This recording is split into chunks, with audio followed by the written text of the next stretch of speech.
Today we're going to talk about the Dallas Cowboys 1960 season, the one that started it all. It was bad. Hi folks, and welcome back to another exciting episode of the D.Bell Sports Podcast. I'm your host D.Bell, and today we're going to discuss the 1960 Dallas Cowboys season, the inaugural season. Special shout out to Joe Tot, one of my subscribers who got me this shirt for Christmas. Thank you so much. I love it. Alright, we're going to talk about everything. The history, our new coach, Tom Landry, the season, everything. So let's get started. How we were formed. So we were formed with majority owner Clint Murchison and minority owner Bedford Wynn. And it started out with a controversy over a song.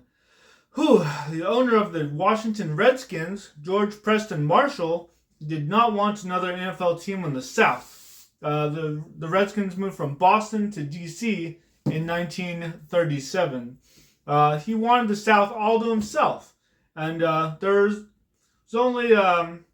the only NFL team outside of the Northeast, Upper Midwest, or West Coast, and east of the Mississippi. So that's why they considered themselves a southern team. Clint Murchison and Bedford Wynn bought the rights to the Washington Redskins song, their fight song, "Hail to the Redskins," and said if they couldn't have a team, Washington would refuse to let them play their fight song during their games. So he held it for ransom, pretty much. That's good. That's good. And so our first GM was Tex Schramm. He came from the LA Rams. He worked for the Rams from 1947 to 1956. Fun fact, our original name was the Dallas Steers.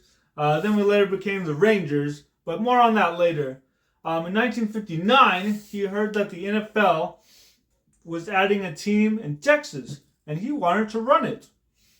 Bears owner George Hollis introduced Schramm to Clint Murchison, who offered him the job as GM. Then he hired Gil Brandt and Tom Landry. All three would be let go in '89 when Jerry Jones bought the team, but man, 5 Super Bowl appearances in that time and 2 Super Bowl wins, plus a 20 consecutive winning seasons. It's not bad. That's not bad at all. Now, Gil Brandt was a part-time scout under Schramm, and he would be hired as the player personnel director. And our new head coach was Tom Landry. Tom Landry, a little bit about him. U.S. Army Air Corps during World War II, very nice. Played fullback and defensive back at the University of Texas. Woohoo! How come? This is going to be a long one. I'll need this. He played for the Yankees and the Giants, the Yankees being a football team, of course. And he was the defensive coordinator for the Giants from 1954 to 1959. Fun fact, Vince Lombardi was the offensive coordinator of the Giants during that time. And also during that time, the Giants were good. They were very, very good. They went to 3 NFL championships in 4 years. They lost to the Colts a few times, but did beat the Bears in '56. Tom Landry developed the 4-3 defense. He was the master behind that, which means they had 4 down linemen and 3 linebackers. So we have our coach. We have our GM, player personnel director, and our new coach. The draft.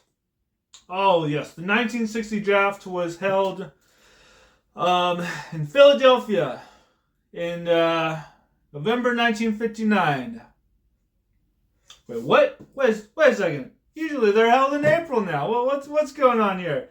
Well, yeah. So the team was formed in January 1960. So what do? We missed the draft. So before the draft happened, and before the team was officially formed, Clint Murchison actually signed SMU quarterback Don Meredith and running back Don Perkins from New Mexico. Sneaky. Plus, the NFL did have an expansion draft for the Cowboys on March 13th, 1960. So everything is on the up and up. We're all good. The team was bought. We have an owner, coach, GM, all of it. Plus a quarterback now.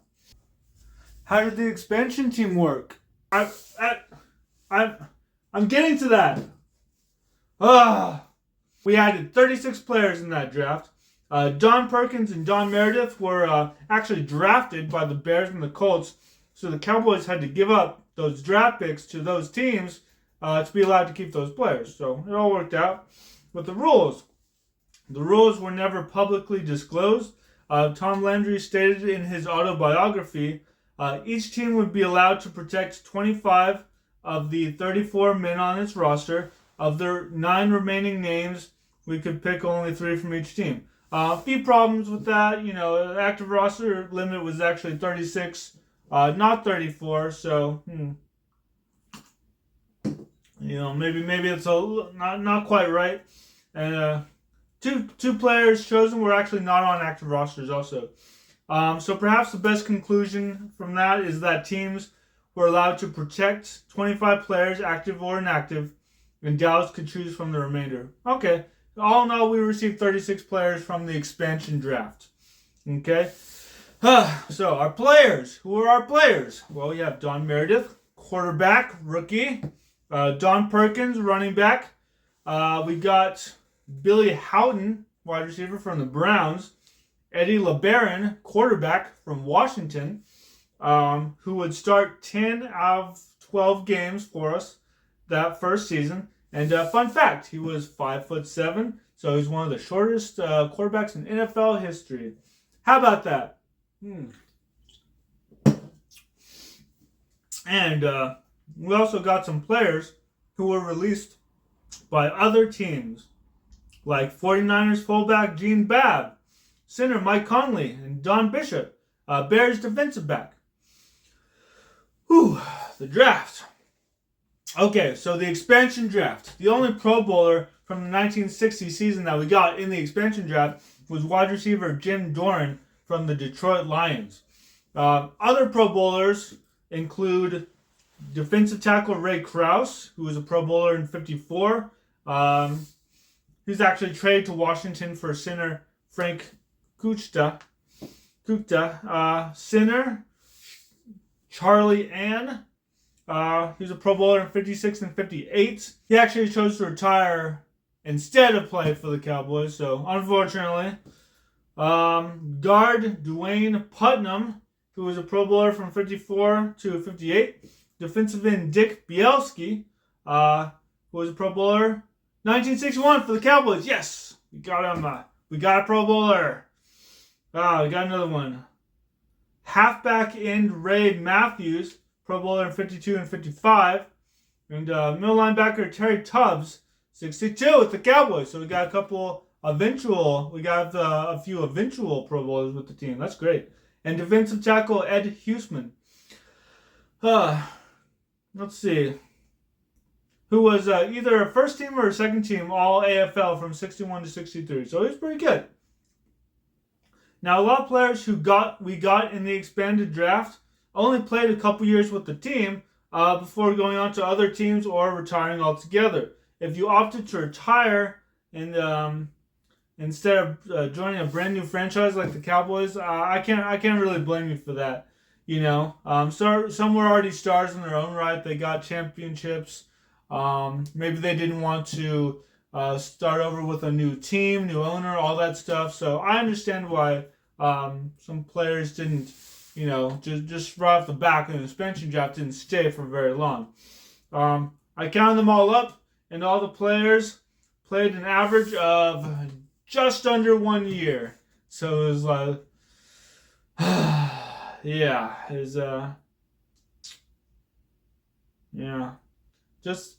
just under a year playing. Some were released before the start of a regular season anyway. 7 were second-year players, though, but only 1 would stay longer than a year. Receiver Frank Clark was an outlier. He played 8 seasons with us. He was a receiving touchdown leader in '62. Not bad. Bob Hayes even credits him with teaching him the proper way to catch the bomb, aka the long pass. Very nice. Bob Hayes, of course, Super Bowl champion, Super Bowl VI champion in 72, joined the team in 65. Linebacker Terry Tubbs also spent 8 seasons with us and was a Pro Bowler in 62. There you go. Okay.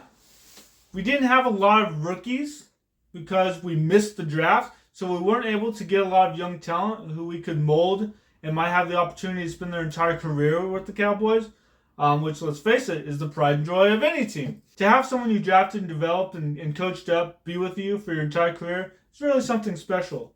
The rookies we did have, Don Meredith, of course, was a rookie, started 1 game, lost that one. Don Perkins hurt his foot in the preseason, was on IR the entire season, unfortunately. And all of this is the build-up, unfortunately, to tell you what the Cowboys' record was in 1960. We went 0-11-1. I know, what a great start, but it's not surprising given the type of players we had, many of whom would not return. So, the name, coming back to the name. During the draft, we were known as the Rangers, but there was a basketball team known as the Dallas Rangers, and we didn't want to confuse that team with ours. So the owner, Clint Murchison, opted to change it to the Cowboys. A fitting name, I'd say, for a Texas team. So on March 19th, we would officially be known as the Cowboys. So we have a new coach, GM, a name, a team, and a stadium. We would play all our games at the Cotton Bowl. The Cotton Bowl opened in 1930. It is famous now for hosting the Oklahoma-Texas game every year, the Red River Rivalry, which is held during the State Fair in October. It also hosts the Cotton Bowl Classic. From 2014 to today, it has served as one of 6 bowl games in the college football playoffs. Now, back to the season. In 1960, the best teams on the AFL side were the Oilers and the Chargers. On the NFL side, it was the Eagles and the Packers. Now, there are only 2 conferences per side, Eastern and Western. We are on the NFL side, of course, in the Western Conference with 6 other teams. Because there are now 13 teams, not a number, they put in a bye week. There are 13 weeks, or 12 with a bye, and our bye week was week 13. Okay, well, I'm pretty sure they don't do that anymore. Now the games. Our first 2 games were held at the Cotton Bowl. Oh boy, here's our chance to shine. First game was against the Steelers. Whew. It was September 24th, a Saturday night. Oh, date night. Give your girl your class ring and go to a Cowboys game. Maybe get a milkshake after. Sounds like fun. One of those 50 diners too. Oh boy. That must have been fun back in the day. Oh man. Now, our first game. Eddie LeBaron started this game. He started most of the games, 10 games out of 12. It was against the Steelers. And Bobby Lane was at quarterback for the Steelers. And it was a good game. Oh, it actually was a good game. Man, the Steelers only won 5 games this season. And because I told you our record already, you already know this was one of the games that they won. This was a loss for us. But we had an early 14-0 lead. It was just in the 4th quarter, Steelers scored a touchdown. And, we didn't. So, unfortunate. And LeBaron was the starter, 15 out of 28 for 345 yards, 3 touchdowns, and my God, 3 interceptions. Wow. Jim Dorn, our only Pro Bowler for the season, had 4 receptions for 154 yards and 2 touchdowns. Very nice. Now, our next game was, we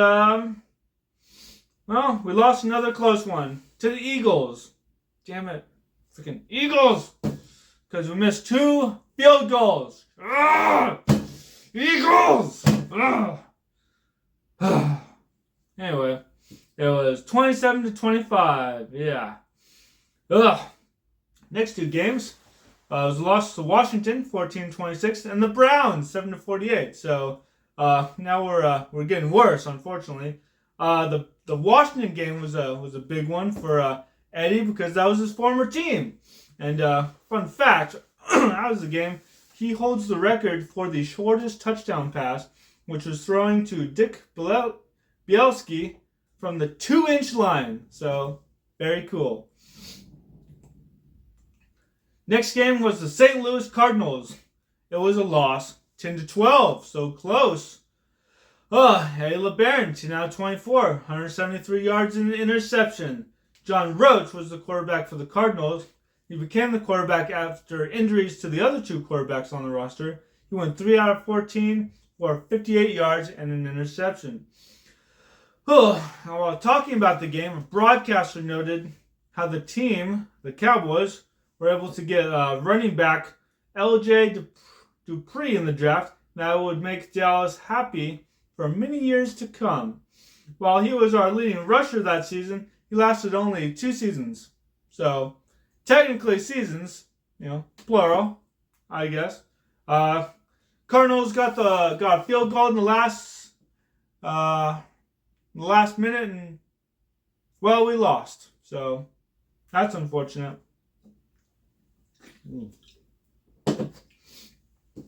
We also lost to the Baltimore Colts next, 45-7.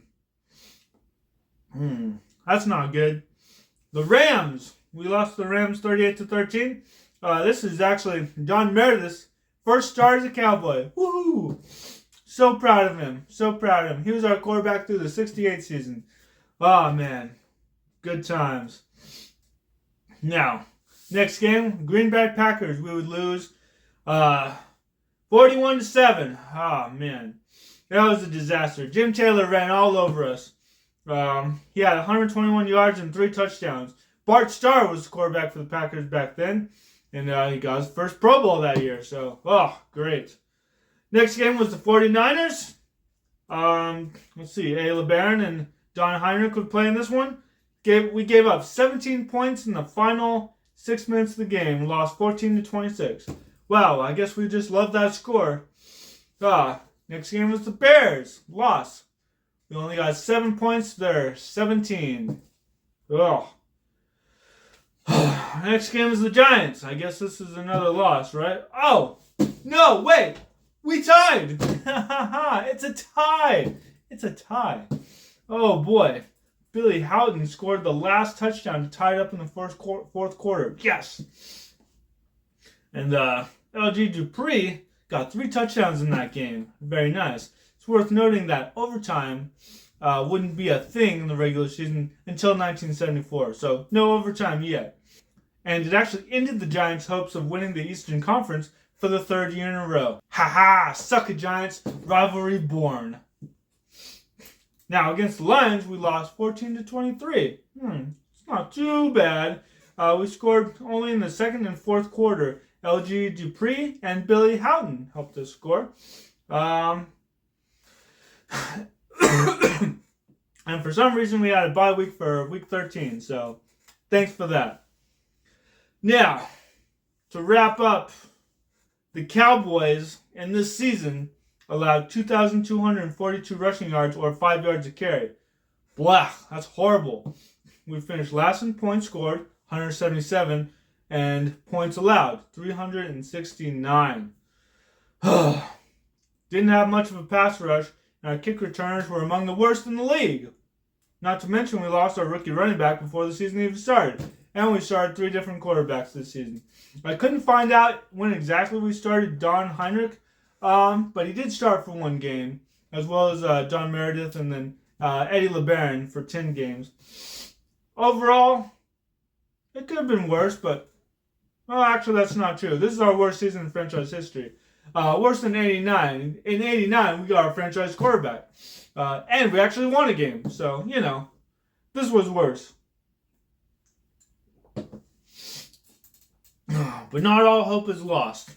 Next season, we would win 4 games and draft 11-time Pro Bowl tackle Bob Lilly. We had traded our number 2 pick as part of a deal to get Eddie LeBaron, so we went down to number 13. But this worked out quite well, I think. Then we won 5 games the season after that, eventually getting a winning season and all the way to the NFC Championship game in 1966. So it took us a little while to get there, but we got there eventually. we went on to win 5 Super Bowls in our beloved franchise history.